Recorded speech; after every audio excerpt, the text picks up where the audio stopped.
오늘 살펴볼 말씀은 십계명 중 5번째 해당하는 계명입니다. 여러분 다 아시는 내 부모를 공경하라는 말씀이죠. 우리는 이 계명을 대할 때면 마음이 편하지가 않은 것 같습니다. 제가 생각을 해봤는데 아마도 이 5번째 계명이 십계명 전체 계명 중에서 우리가 가장 불편해하고 또 따져드는 명령이기 때문에 그런 것 같아요. 왜냐하면 이 한 줄이 가장 실제적으로 우리의 양심을 찌르기 때문입니다. 다른 계명들은 사실 우리와 어느 정도의 거리감이 있습니다. 하나님께 잘해야 된다 하면 그래 내가 지금 그렇게 잘 못하고 있지만 그렇게 해야지 라고 생각을 하죠. 도둑질이나 거짓말이나 탐심 같은 것들에 대해서 우리가 이야기를 들으면 내가 왜 그래야 하는가 라고 생각하시는 경우는 별로 없습니다. 우린 다 그렇게 하는 게 옳다고 생각을 하죠. 그러나 부모님을 공경하라는 명령은 유독 다른 것 같습니다. 여기서는 다들 할 말씀이 많으신 것 같아요. 목사님, 우리 부모님이 어땠는지 아십니까? 우리 시댁이 어땠는지 아십니까? 이렇게 하시는데 그런 분들에게도 제가 공경을 해야 됩니까? 이건 조금 안 맞지 않습니까? 이런 이야기들이 이제 많이 나오게 되는 것이죠. 부모님과의 관계 안에서 이미 우리 안에 담겨 있는 것들이 많기 때문에 그렇습니다. 내용을 들어보면 정말 상상하기 어려운 이야기들도 참 많이 있어서 그래서 충분히 그런 마음이 드실만 하겠다 싶기도 하고 어떤 경우는 오히려 지금까지 이렇게 잘 오신 것이 용하다. 진짜 하나님의 은혜구나 싶은 생각이 드는 때도 있습니다. 자, 그런데 이런 어떤 심각한 상황들은 잠시 접어두고 그냥 우리가 가정이라고 했을 때의 평범한 가정들을 예로 든다고 해도 우리는 이웃은커녕 내 가족을 얼마나 사랑하기 힘들어 하는지를 알게 됩니다. 그래서 이 계명을 마주하면 우리 마음이 힘든 것이죠. 그러니까 여기서 우리는 일단 한 가지를 분명히 알 수 있습니다. 우리는 보이는 사람도 그것도 우리를 가장 사랑하고 우리를 가장 아끼는 그 가족마저도 사랑하기 힘들어하는 존재라는 것이죠. 나를 세상에 존재할 수 있게 해준 분, 내가 가장 무력한 아기일 때 우리를 먹이고 입혔던 희생에 대해서도 우리는 감사와 존경을 표하는 경우가 그렇게 많지는 않습니다. 그러니까 저는 이 우리의 상황에 대한 적나라한 고발 때문에 우리가 이 계명을 많이 불편해하지 않나 하는 생각이 듭니다. 그러니까 우리는 그래도 내가 좀 괜찮은 사람이라고 여기고 싶거든요. 그러니까 이런 이야기를 하면 그래도 제가 다른 이웃들이나 다른 사람들에게는 이렇게 봉사하고 사랑하고 헌신합니다. 그래도 제가 부모님에게 이런 상황에서도 이만큼은 합니다. 정도로 우리의 상황을 방어하려고 하는데 이 계명은 그런 방어들을 다 깨뜨리는 계명이란 말이에요. 그래서 우리가 먼저 앞서서 이제 이런 상황에서까지 공경해야 됩니까? 라는 여러 상황들을 꺼내게 되는 것이죠. 자, 그런데 여러분, 그렇다면 원수를 사랑하라고 하신 예수님의 말씀에 대해서도 우리가 비슷하게 반응을 해야 되지 않겠습니까? 원수를 어떻게 사랑합니까? 사실 이건 불가능한 얘기잖아요. 그런데 우린 대체로 그렇게 말을 하지 않아요. 원수를 사랑해야 된다고 받아들이고 다른 사람에게도 그렇게 이야기를 합니다. 근데 어쩌면 아마도 진짜 원수가 아직 등장하지 않았기 때문일 수 있겠다 이 생각을 했습니다. 살면서 정말 이유 없이 나를 괴롭히고 나를 공격하는 정말 원수와 같은 사람을 만나보신 분들은 아시죠? 그 사람 절대 사랑할 수 없습니다. 복수하지 않고 내가 미워하지 않아야지 라고 생각하는 정도가 우리가 하는 최선에 가깝죠. 그러니까 그때야 비로소 우리는 이렇게 이야기합니다.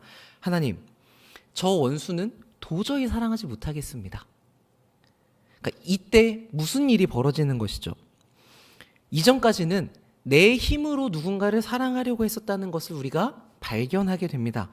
그런데 이걸로는 도저히 할 수 없다는 것을 깨닫고 이제 이런 방식으로는 못하겠으니 하나님 앞에서 항복하는 것입니다. 내 진짜 바탕을 보면서 바닥을 보면서 하나님 저는 사랑할 능력이 없으니까 하나님께서 도와주십시오라고 자기 능력에 대한 일종의 파산 신고를 하는 것이죠. 세상을 살면서 상대방의 악함이나 또 우리의 약함 때문에 이런 일들을 겪게 되지만 그때마다 우리는 어느 방향을 향해 가야 됩니까? 이래서 할 수 없고 저래서 이거는 정당하지 않다라기보다는 그런 우리의 방어를 하나님 앞에 내려놓고 내가 가지고 있는 상처를 회복하고 그것을 치유하고 하나님의 말씀을 따라 순종하는 방향으로 가야겠죠. 그런데 대부분 우리는 그렇게 하나님의 말씀을 따르기보다는 자기의 논리를 가지고 하나님의 말씀을 이제 대항하는 쪽으로 갑니다. 그래서 우리의 현실에 진전이 더딥니다. 문제로 들어가지 않기 때문에 우리가 출구로 나올 수가 없는 것이죠. 반면 우리가 평가하는 일, 내 힘으로 그 말씀을 지켜보려고 하는 우리의 어떤 스타일이 깨질 때에 그 자리에서 하나님 저는 이거 도저히 못하겠는데 하나님께서 명령하셨으니까 순종하겠습니다. 그러니 하나님께서 도와주십시오 라고 구하는 겸손이 피어나게 됩니다. 이 과정은 매우 중요한데 우리가 십계명을 시작하면서 사람이라면 지켜야 되는 도덕법으로 주어진 것이다 라는 내용을 살펴보았죠.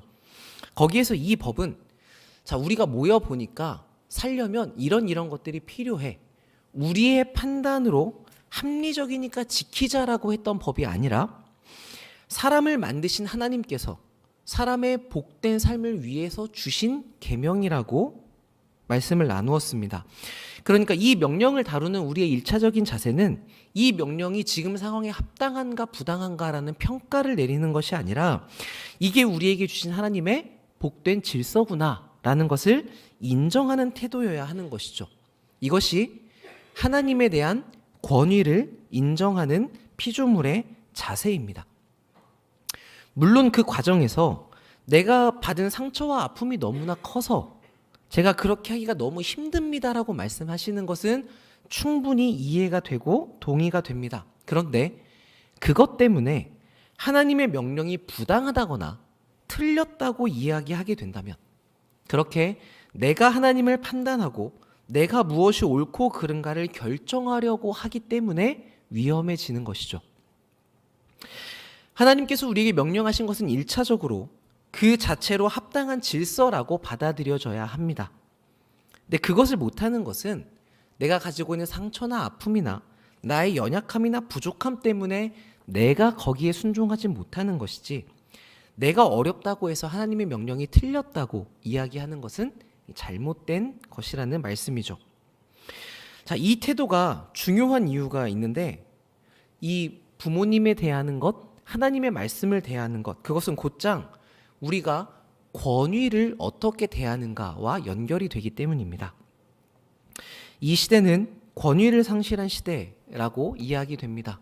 스승이 권위를 잃어버렸고 부모가 권위를 잃어버렸고 사회의 많은 질서들이 권위를 잃어버렸습니다. 왜 그런가 하면 다 자기가 판단하고 자기의 옳은 소견대로 하려고 하기 때문입니다. 그러나 여기에 대해서 5계명은 쐐기를 박죠. 너희는 모두 부모가 있는 존재다. 자, 이게 무엇을 말하냐면 우리가 받은 생명은 선물이라는 이야기입니다.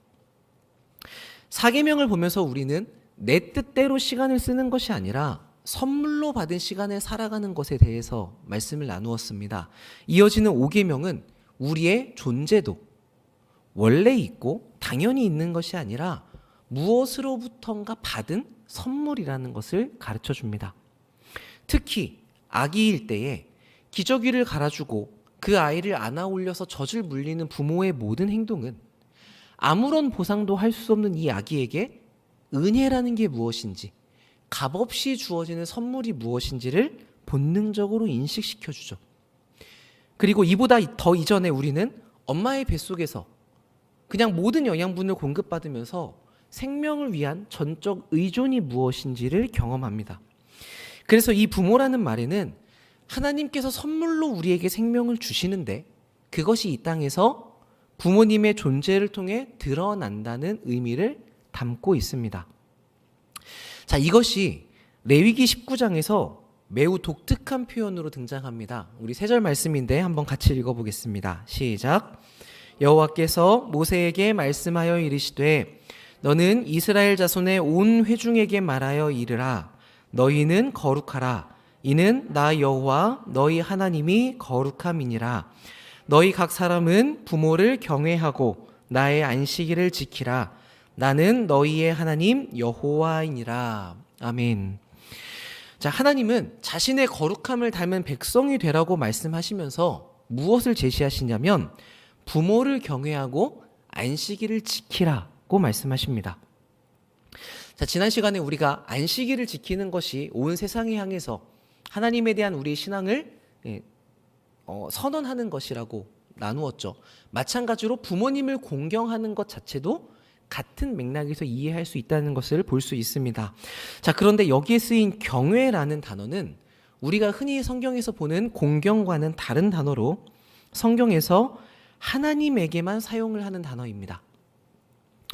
두렵고 무섭고 떨림으로 대한다는 뜻인데 하나님께서는 자신에게만 쓰시는 단어를 여기서 부모에게 적용을 하고 있죠. 그러니까 하나님께서 이 내용을 그만큼 무겁게 다루신다는 것입니다. 너희는 하나님인 나를 경외하는 만큼 부모인 너희들에게도 똑같이 대한다. 부모에게 잘하면서 하나님께 못하는 사람은 없습니다. 반대로 하나님에 대해서 진실된 사람이 부모에게 못하는 것도 어려운 일이죠. 그러니까 이것은 어떤 한 인격을 가진 사람이 필연적으로 가지게 되는 일관성입니다. 그러니까 우리는 하나님과 관계 맺는 만큼 그만큼 사람에 대해서도 할 수 있는 것이죠. 물론 대부분의 경우에는 하나님에 대한 것과 사람에 대한 것이 다르다고 여기는데 이것은 일종의 외식과 같은 것일 수 있습니다. 그러니까 결국 한 사람이 누군가를 진정으로 대하는 그 속은 같은 것이죠. 그래서 요한이 보이는 형제를 사랑하지 못하면 보이지 않는 하나님을 사랑할 수 없다고 이야기하는 건 아닙니까? 그러니까 이 대목에서 우리는 깊이 생각해 봐야 됩니다. 우리가 내 가족을 대하는 정도로 지금 하나님을 대하고 있을 수 있는 확률이 매우 높은 것이죠. 그러니까 이처럼 하나님은 5계명에서 자신을 대하는 것을 곧 부모를 대하는 것과 동일시하시면서 하나님을 대하는 것과 사람을 대하는 것이 다르지 않다는 것을 말씀해 주십니다. 그래서 여러분 10계명의 앞부분 하나님에 대한 계명과 10계명의 뒷부분 이웃에 대한 계명은 분리되는 계명이 아니라 맥락을 다 같이 하는 계명이라고 이해할 수 있습니다. 그럼 여기서 우리는 내가 지금 하나님의 권위를 얼마나 인정하고 있는가 하는 점을 내가 부모님의 권위를 얼마나 인정하는가로 점검해 볼 수 있을 것입니다. 여러분은 여러분의 부모님에 대한 권위를 얼마나 인정하고 계십니까? 여기서 권위를 인정한다는 말은 얼마나 좋은 것을 사드리고 많은 용돈을 드리고 잘 대하십니까? 도 아니고 또 부모님이 시키시는 일들에 대해서 얼마나 다 하십니까? 도 아닙니다. 여기서 이 부모님의 권위를 인정한다는 것은 부모님을 대하는 여러분의 마음 자세가 어떠한가를 묻는 이야기입니다. 오늘 본문에서 공경하다라고 쓰인 단어는 그 원어의 뜻을 보면 무겁다라는 것이거든요. 여러분이 누군가를 무겁게 여기는 때는 언제이십니까? 옛날에 사막에 수도원을 짓고 살던 수도사들이 있었습니다. 그때는 유명한 수도사들이 있어서 이제 제자들이 그분에게 가르침을 받아야겠다고 수도원을 찾아가는 경우들이 있었죠. 근데 지금과는 조금 다른 분위기여서 이렇게 유명한 분을 찾아가서 막 질문을 할 수 있는 그런 상황이 아니었습니다. 그래서 제가 이 수도원에서 좀 수도를 하겠습니다라고 승인을 받고 그 수도원의 규칙을 따라서 이제 매일 말씀 보고 기도하고 묵상하고 이런 일을 하다가 그러다 보면 이제 몇 달 만에 이제 기회가 닿는 경우가 있습니다. 그러면 그때 스승님에게 이 제자가 아주 조심스럽게 한마디를 묻는 겁니다. 스승님, 지금 저에게 가장 필요한 것이 무엇입니까? 그러면 이 스승님이 한참 이렇게 그 제자를 보고 있다가 기도하십시오. 이렇게 얘기를 하신답니다. 그럼 여러분은 이런 대답을 들으면 어떠실 것 같습니까? 이제 막 많은 궁금증이 일어나죠. 왜 기도하라고 하는 겁니까? 뭐 어떻게 기도하라는 말씀입니까? 근데 이 당시의 제자들은 그런 이야기를 들으면 저분이 나에게 왜 기도하라고 말씀을 하셨을까? 몇 달 동안 지내면서 이제 서로의 삶을 보잖아요. 그걸 다 관찰하시고 왜 이 말씀을 주셨을까? 내가 했던 기도가 잘못됐나? 내가 기도하는 시간이 부족했나? 그럼 어떻게 기도해야 되는가? 이것을 몇 달 동안 자기의 기도에 대해서 고민하면서 그 한 문장을 붙잡고 실천하기 위해서 노력을 했다고 합니다. 너무 뻔한 답이잖아요. 기도하십시오. 여기 계신 분 중에 모르는 분이 어디 있습니까? 그런데 이 제자가 왜 그렇게 합니까? 그 스승님의 말씀을 무겁게 여겼기 때문이죠.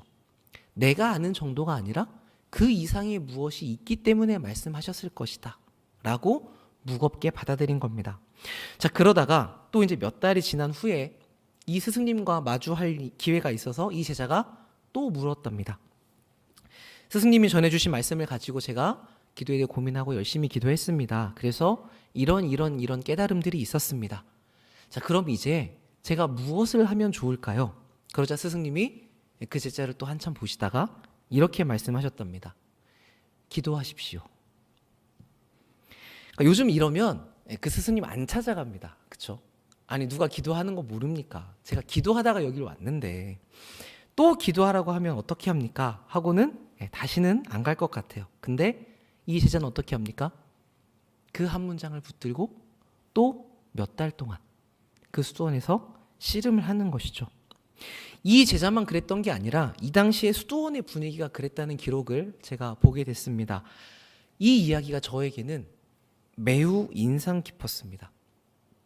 우리는 보통 어떤 이야기를 들으면 그래 나도 저 이야기를 알아 라고 생각하거든요. 그런데 우리의 스승님, 우리보다 먼저 간 선생님들은 너 아직 그거 다 몰라.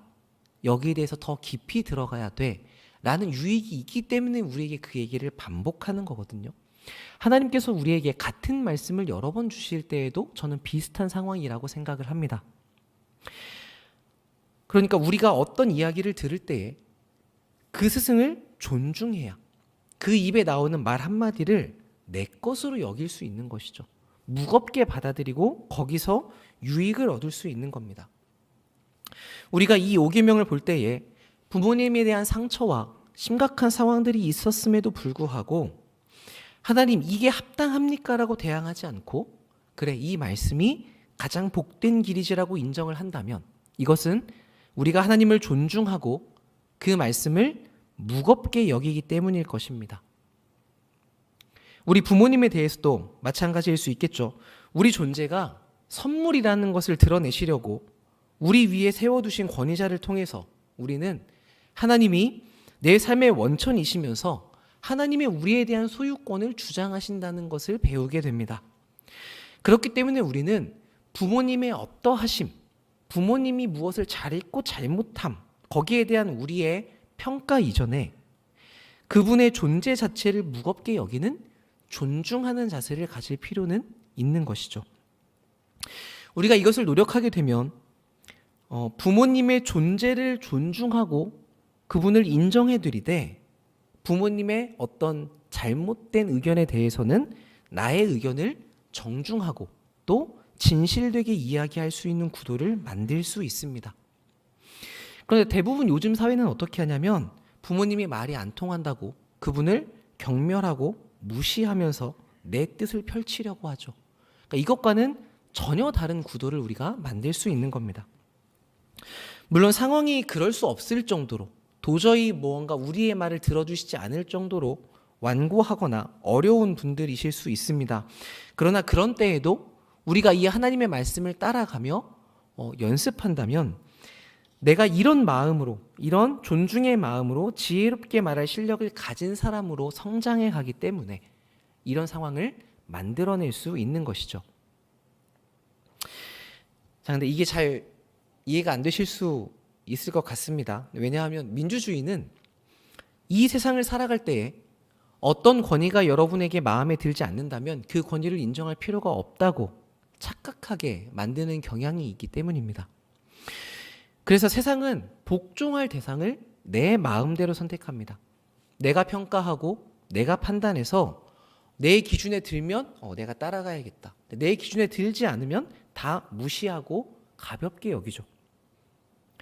그런데 우리는 기본적으로 어느 시스템 안에 있냐면 하나님이 창조주이시다 안에 있습니다. 그래서 하나님은 우리에게 당연히 순종을 요구할 권리를 가지고 계시죠. 그러니까 이것은 우리가 판단하고 결정하는 것이 아니라 그 이전에 세워져 있는 권위와 질서라는 것입니다. 근데 요즘 세상에는 이런 얘기를 하면 다들 꼰대라고 이야기를 많이 해요. 권위주의자, 가부장적이다 이런 이야기를 참 많이 듣습니다. 그런데 여러분, 그런 세상이 결국 어떤 결과를 맞이하고 있습니까? 우리는 요즘 세상에 진정한 권위에 대해서 체험하지 못하게 되어버렸습니다. 여러분들 식당 가시면 이제 아이들이 막 소란스럽게 떠들 때 이제 너무 심하면 우리가 좀 이제 주의를 주고 싶어질 때가 있잖아요. 그때 우리가 다 어떤 생각을 합니까? 도대체 부모님은 저기서 뭘 하고 계시나? 이 생각을 하죠. 왜 아이들이 저렇게 행동하는데도 제지하지 않는가? 왜냐하면 그 부모님은 권위에 대한 이해를 제대로 가지고 있지 못하기 때문입니다. 그래서 어떤 결과가 나오냐면 우리 다음 세대, 우리 아이들의 세대가 무질서한 생활 방식을 갖게 됩니다. 이게 권위가 사라진 사회의 모습입니다. 그러니까 세상의 이런 흐름에 휩쓸려서 부모들조차 무언가 권위를 내세우면 안 돼, 주장하면 안 돼. 이 권위에 대한 인식이 잘못 잡혀 있다 보니까 자녀들로 하여금 어떻게 해요? 너가 하고 싶은 대로 해. 너가 원하는 것은 너가 결정해. 라고 그 아이들에게 결정권을 다 넘겨버리죠. 그러니까 좋게 말해서 그 아이가 어떤 의사를 표현하고 결정하는 연습을 시킨다는 것은 좋은 일이지만 나쁘게 말하면 어떻게 갑니까?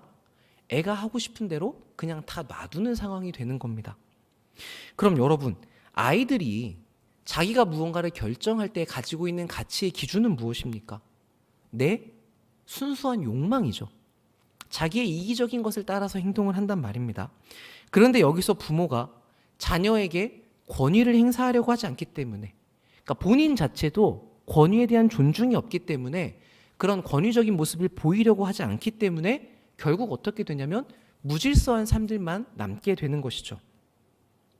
그러니까 이렇게 아이들의 삶이 무너지고 그 아이들이 자라서 사회의 질서가 붕괴되어도 그때가 되면 바로 잡을 수가 없게 됩니다.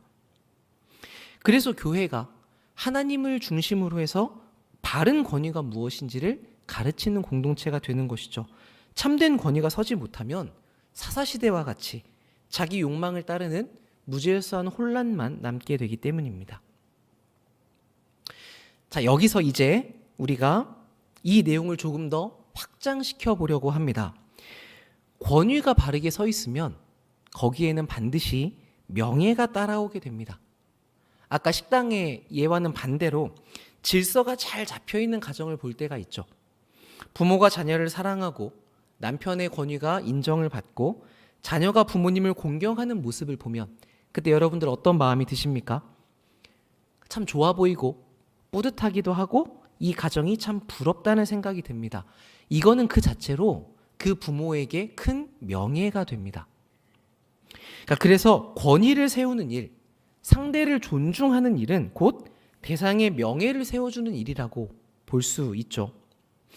사실 이 부모님을 공경하라는 말, 부모에 대한 태도를 바르게 가지라는 말에는 사람이 태어나서 처음 맺는 관계에 대한 상징성이 있습니다. 그러니까 그렇게 우리가 전적으로 의존했던 존재, 그렇게 우리를 온전히 품어주었던 사람을 내가 어떻게 대하는가가 결국은 어디로 확장이 됩니까? 내가 내 주변의 모든 사람들을 어떻게 대할 수 있는가까지 이어지는 것이죠. 그래서 부모님을 공경하는 이 말씀에 대한 여러분들의 순종은 내 주변에 있는 모든 사람들과의 관계를 그 사람이 나에게 얼마나 잘해주는가, 얼마나 나에게 유익이 되는가 이런 이기적인 기준이 아니라 하나님께서 이 사람을 이 자리에 두셨다는 하나님의 주권을 인정하고 그 안에서 이 상대방을 사랑하기 위한 모든 일로 확장이 될 수 있습니다. 좀 어려우신가요? 네. 그래서 소율이는 이 5계명의 요구를 단지 부모님만이 아니라 더 넓은 범위에 적용을 합니다. 그래서 여기까지 설명이 필요한 것이죠. 이 5번째 계명에서 무엇이 요구되었는가 정리된 내용을 보시면 윗사람과 아랫사람과 동등한 관계에 있는 사람들 간에 그들 각자의 지위와 관계에 따라 모든 사람에게 관련된 명예를 보호하고 의무를 이행하는 것입니다. 이렇게 이야기합니다. 그러니까 부모님만을 공경하라가 아니라 윗사람, 아랫사람, 동등한 관계, 우리의 모든 관계에 대한 명령을 내포하고 있는 것이죠. 5계명에서 부모님이라는 그 글자만이 아니라 거기에 담겨있는 의미를 꺼내어서 그 관련된 모든 상황으로 넓히고 있습니다. 그래서 대유리 문답은 여기에 해당하는 세부 사항을 이렇게 정리를 해둡니다. 아랫사람이 윗사람에게 대해서는 혹시 보이시나요? 네, 글씨가 좀 작죠? 그러니까 이렇게 많은 의무를 이야기합니다. 이것도 제가 조금 요약한 건데 읽어보시면 대부분 다 아랫사람이 윗사람에게 어른으로서의 존중을 표해야 된다. 이런 내용입니다. 그런데 마지막 부분을 보시면 그분들의 연약함을 인내하고 사랑으로 감싸주라고 합니다. 그러니까 윗사람도 사람이기 때문에 실수할 수 있고 부족한 부분이 있다는 것이죠. 사랑과 용납이라는 것은 사람들과의 관계에서 윗사람이 아랫사람에게만 해야 되는 것이 아니라 아랫사람도 윗사람에게 모든 관계에서 필요하다는 것을 알 수 있습니다. 자녀들이 어릴 때에는 부모님을 전적으로 의존하죠. 엄마 아빠밖에 모르고 그렇게 엄마 아빠만 따라다닙니다. 우리 아빠가 마치 모든 것을 할 수 있는 슈퍼맨이라고 생각을 합니다. 그런데 부모님들이 열심히 고생해서 이 아이들을 공부시켜 놓으시면 언제가 오냐면 자녀들이 나보다 더 많은 지식을 가지는 때가 와요.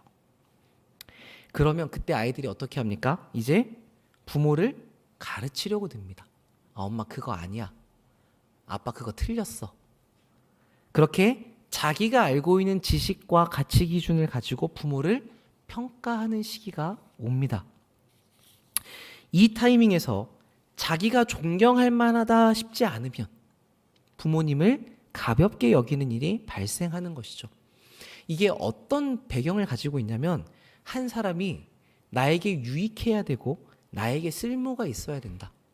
나보다 더 많이 알고 그래서 내가 뭔가 이익을 얻을 수 있어야 된다. 이런 판단이 바탕에 깔려 있습니다. 이런 기준이 우리의 마음 중심을 차지하고 있으면 누구든지 다른 사람을 존중하기란 참 어렵습니다. 그런데 여러분, 내가 전적으로 의존했던 분, 우리 부모님에 대해서 그런 마음을 가지고 있다면 그 외의 모든 관계, 선생님, 교회의 직분자, 목사님, 위정자 등 어떤 타인의 권위에 대해서는 더 말할 것이 없겠죠.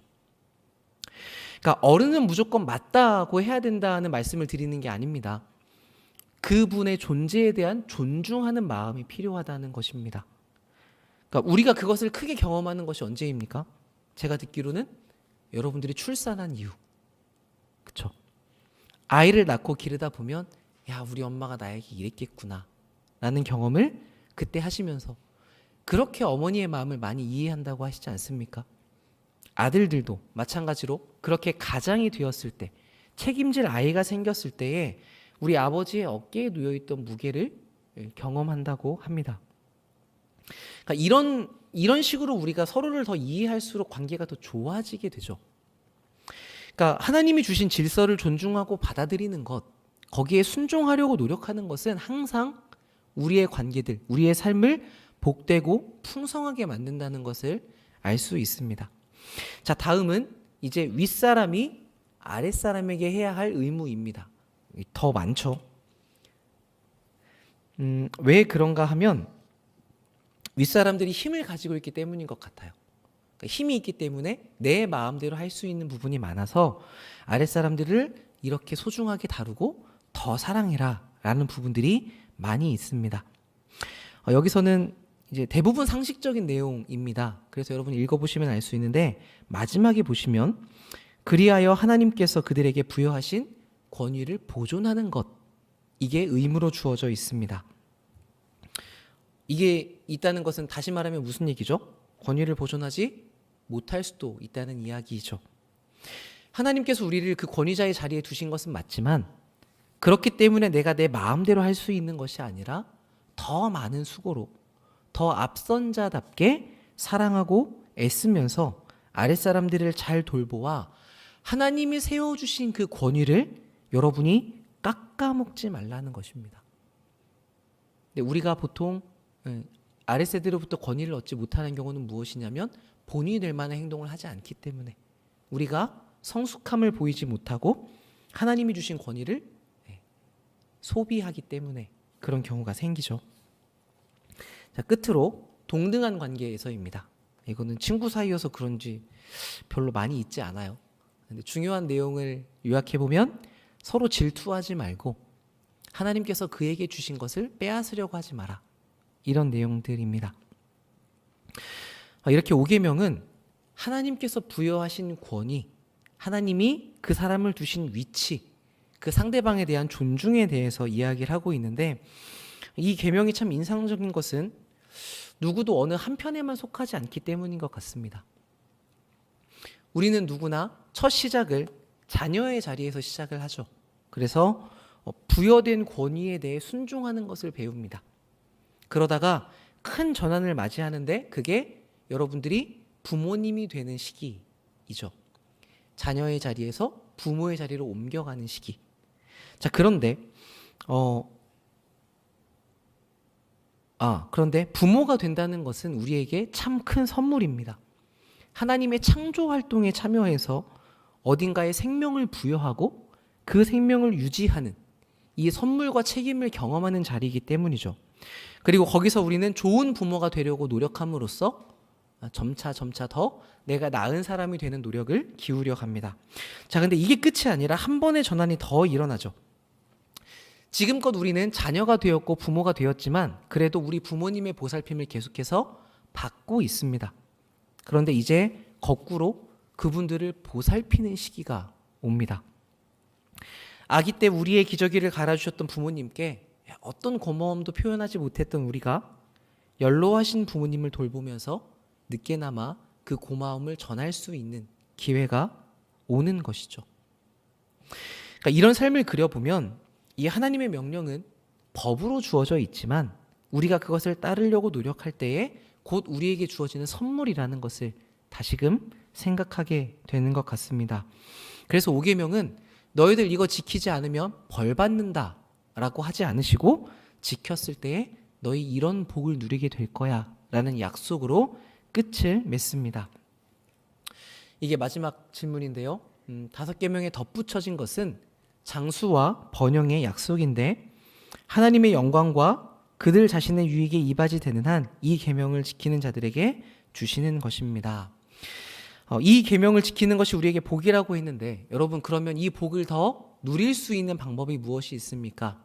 그 복된 것을 지속적으로 계속할 수 있는 시간과 공간이 있다면 우리는 복을 계속해서 누려갈 수 있겠죠. 그래서 10계명 중에 하나님이 복을 주겠다고 약속한 게 여기에 있는데 그것은 우리의 시간과 장소를 더해 주시겠다는 약속입니다. 생명을 부여하고 이어가는 이 하나님의 사역에 동참하는 은혜가 지속될 수 있도록 하나님께서 하신다는 약속이죠. 오늘 내용이 조금 어려우셨을 수 있을 것 같습니다. 시간이 좀 한정돼 있어가지고 줄이느라 그랬는데 우리가 상대방의 어떠함보다는 그분의 존재에서 이 가치를 보려는 사람들로 자라가면 좋겠습니다.